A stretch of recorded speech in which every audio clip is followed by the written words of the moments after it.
Hi Cancer, this is Jov. Welcome po sa ating channel. Gamitin ang reading na ito bilang gabay lamang. Kung naka-resonate kayo, comment down. Kung hindi kayo naka-resonate, ibigay niyo po sa iba. Kasi general reading po ito. This is for you, Cancer. Kung may narinig kayong ingay, malakas po ang ulan.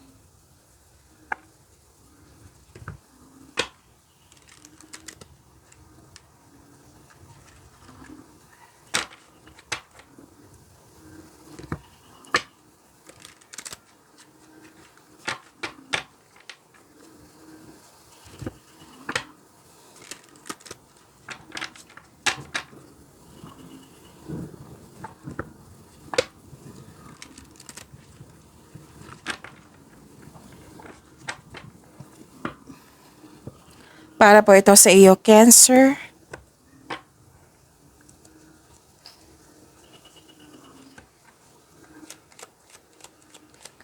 Maraming salamat po sa inyong patuloy na suporta at maraming salamat din po sa mga hindi nag-skip ng ads.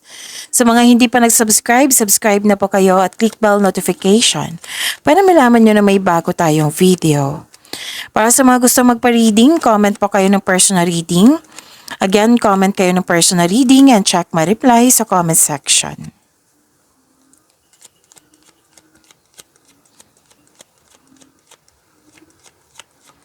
Mga ganap po para kay Cancer, any 3 cards po.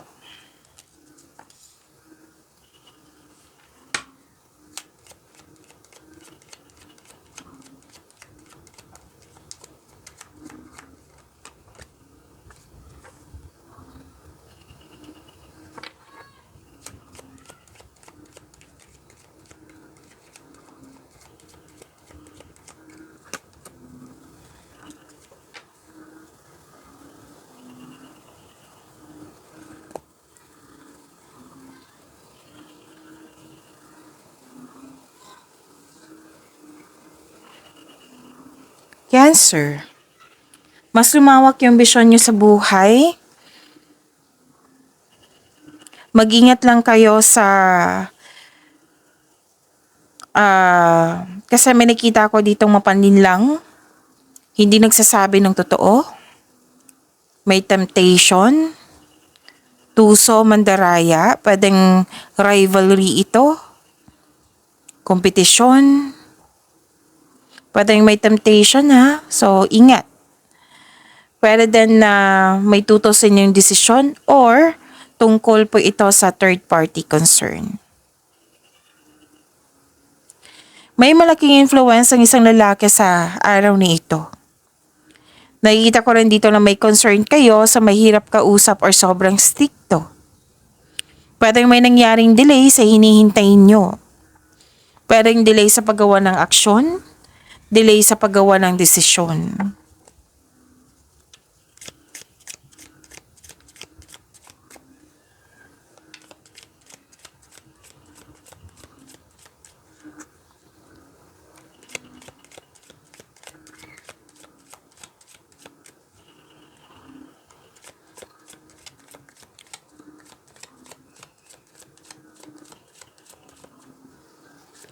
Energy po ni Cancer.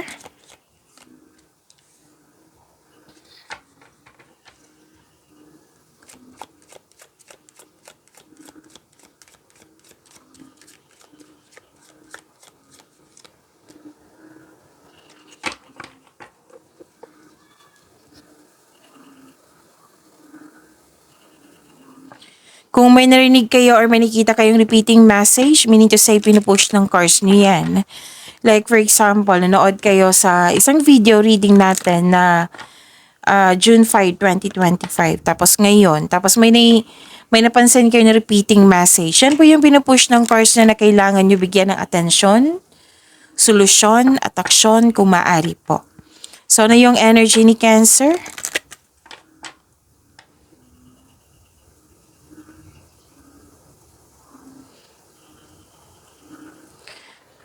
May nakita ko ditong nagkaroon ng anxiety or pag-alala. Sabi ng card dito, stop overthinking. Kayanin niyo po yung sitwasyon. Kasi nakita ko dito na hindi ka makatulog, pwedeng naging balisa, natatakot, naghihinala, or dumadalas ang pagkakaroon ng masamang panaginip. This card tells you na yung pagkabalisa ay pumipigil sa iyo na makita ang katotohanan na nasa harap mo na.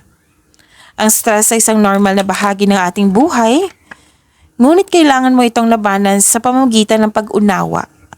Pag-unawa, pagtanggap sa isang sitwasyon. Mga tulong po ang journal or diary. Isulat mo ang iyong mga nasa isip upang sa gayoy maalis ang mga ito sa iyong isipan at mapunta sa isang pahina. Kung gusto nyo ng kausap, then go ahead. Pero the best way to do is to pray. Isuko nyo kay God yung lahat ng worries nyo. At hingi kayo ng divine assistance. So this card tells you to make change. Itong pangyayaring ito ay pansamantala lamang at lilipas din po ito.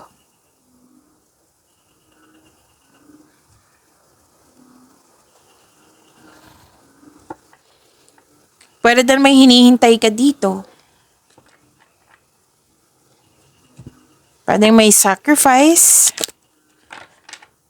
Yung sabi ko kanina sa inyo na delay kasi nagkaroon ng hesitation, lumabas siya dito sa inyong tarot card.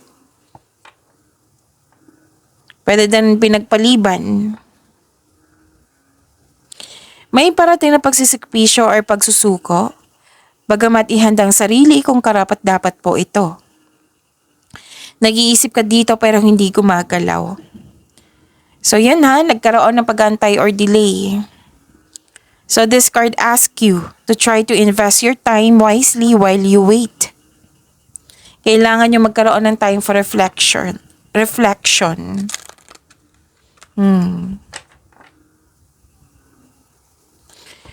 Ang ilan sa inyo nag-iisip dito kung worth it ba magstay. Pwedeng sa relasyon, pwedeng sa trabaho. Basta may nag-iisip kayo dito kung worth it ba magstay. Kasi you want growth. So yung sabi ng card nyo dito na kailangan ng to make change para magkaroon ng growth.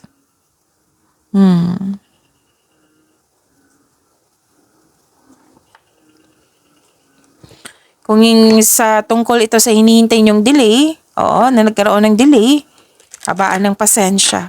Hindi naman sinabi dito, walang sinabi dito na makakansela po. Kailangan lang po ng paghintay. Hintayin nyo. Tapos wag po daw kayo magdesisyon agad, lalo na sa pag-invest. Okay? Pag-isipan na mabuti na may kasamang konkretong plano.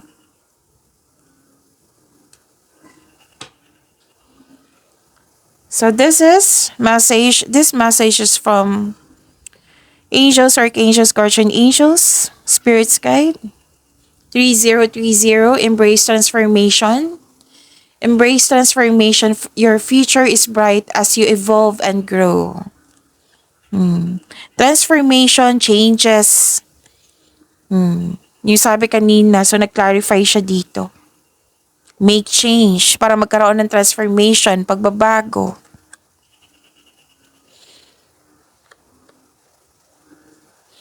So kung magkaroon ng pagbabago, pag-let go din at magkaroon ng transformation, ito na yung gusto mo, evolution, yung magkakaroon ng growth. Whether sa love life pa to, sa sarili mo, sa career and money.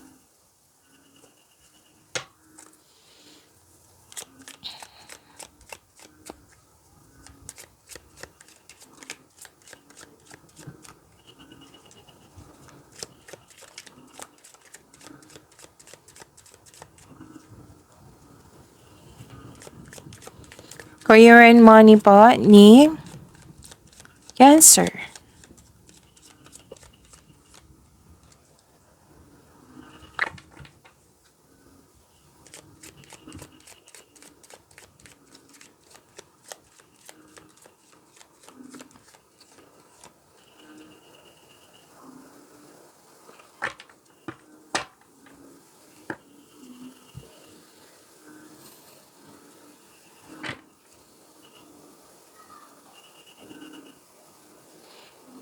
Okay, so career and money niyo po, Cancer.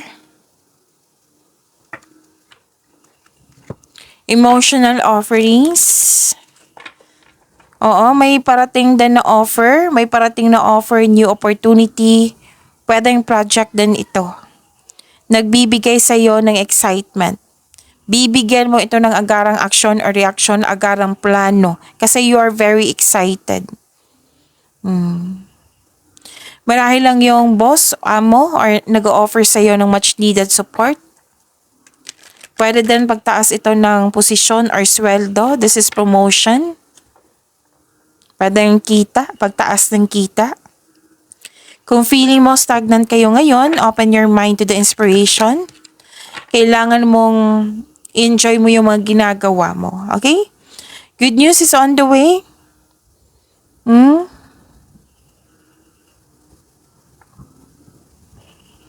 So kung may offer po, alamin na mabuti. O lalo na yung bagong tao na darating sa iyong buhay, kilalanin ng mabuti. Wala naman sinabi dito na masama ba or hindi. Kilalanin ng mabuti. Yan yung advice ng card dito.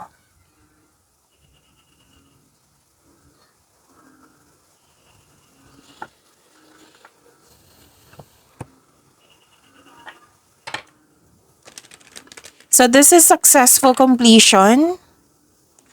You're reaping rewards. May accomplishment po. Success. Perfection. Recognition. Mastery. This is the perfect situation. Maaring may parating na gantimpala or positibong resulta sa inyong proyekto. Celebrate your wins and acknowledge how far you've come. And ready ka na sa new journey. May nakita rin ako dito ang ilan sa inyo tapos na ang construction ng dream house mo. So this card tells you na everything you have worked for is coming together. May nag-celebrate nga dito. Pagtatapos, anniversary ba to? Birthday ba ito? Achievement ba ito? May matatanggap pong reward o recognition sa trabaho mo. Actually, this is resulta sa inyong sipag at tiyaga. So, another card na nagsabi dito, different card to ha, pero the same message na may promotion. Makakatanggap ka ng reward, recognition, may promotion or pagtaas ng allowance, kita or sweldo. Makakatanggap din kayo ng positive review, lalo na sa mga negosyante dito.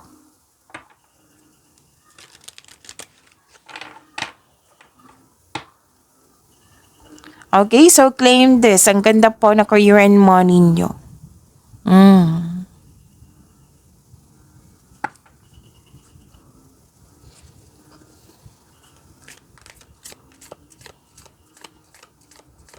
Pero din may bago kayong gamit ngayon. Kasi nagbigay ito ng pamper sa'yo. Deserve mo ito. Kasi naging masipag kayo sa inyong trabaho or negosyo.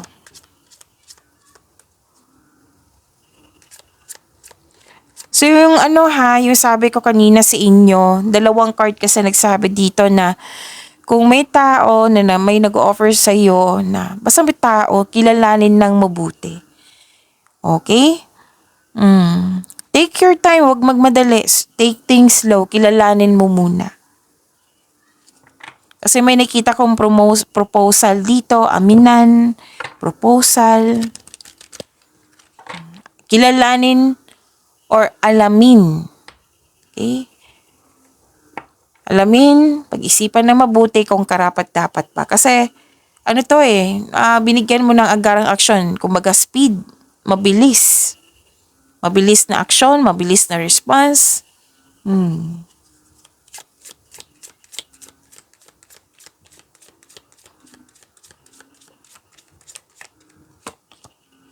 Shift. You're taking your career in a totally different reaction. Oh, what I meant is you are taking your career in a totally different direction. Have the courage to change course, continue to grow, and embrace learning. You've reached the end of the road where you can continue. Okay. So this is changes sa inyong career. Mm-mm.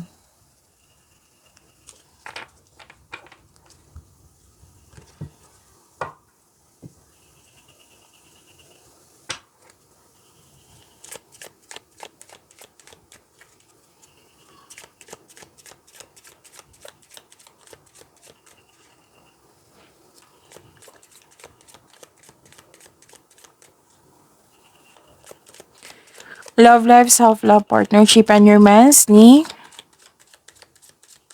Cancer.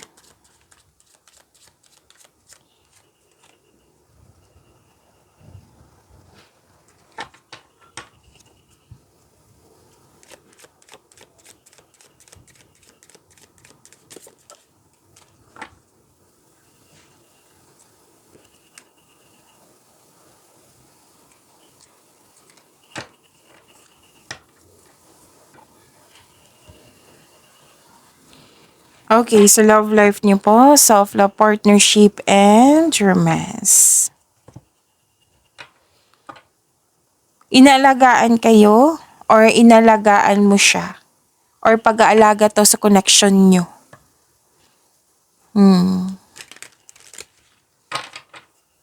You have a wonderful romance. Loving, maalaga at compassionate partner. Ito ay marunong magbalanse sa kanyang emotion. Pwede ito sa mga single na parating sa inyo. Pwede din sa kasalukuyang partner niyo po. May energy ng mother figure dito. Pwedeng may nanganak din. Pwedeng may nagbigay ng time sa family or sa mga bata.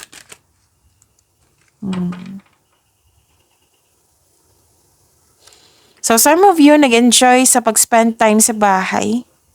May ilan din sa inyo nag-enjoy sa home decoration.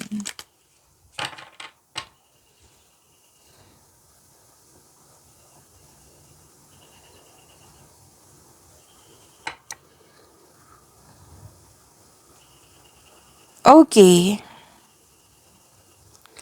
Sa mga single pa, may parating na love and romance. Kaya lang na-stuck ka sa previous love mo. Nagkaroon ng blockages or ayaw mo pa ng commitment. It might be wala pang closure na nangyari. Sa buhay mag-asawa sa mga relasyon, you're pagod ka dito, nagmuni-muni, malalim ang iniisip. May offer dito, may alok na pinag-isipan mo ng mabuti. Na parang may kailangan kang piliin. Eto na. Diba may sinabi dito sa career and money nyo na pag-isipan ng mabuti kung karapat-dapat ba, kilalanin ng mabuti. So ito na sinabi dito, this is a different card. Okay? Na nagsabi dito na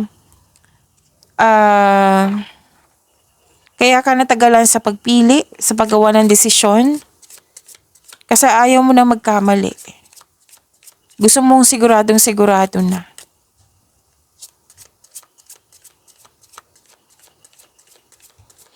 Nag-iisip ka muna para maiwasan yung mga nangyari na sa nakaraan na nagkaroon ng trauma na hindi na mangyari ulit. So, ang advice ng card nyo dito, kailangan maging willing kang mag-move on from the past para bumukas yung new doors for you. So, possible talaga na wala pang closure o wala pang nangyaring forgiveness sa mga nangyari sa nakaraan. Kasi, may fear May fear ako nakikita dito. 'Di ba? Ayaw mo magkamali. So, may fear. So, you have to forgive yourself, forgive the situation, forgive this person. Pwede mo naman siya ma-forgive through your mind and heart. Oo, para sa peace of mind mo.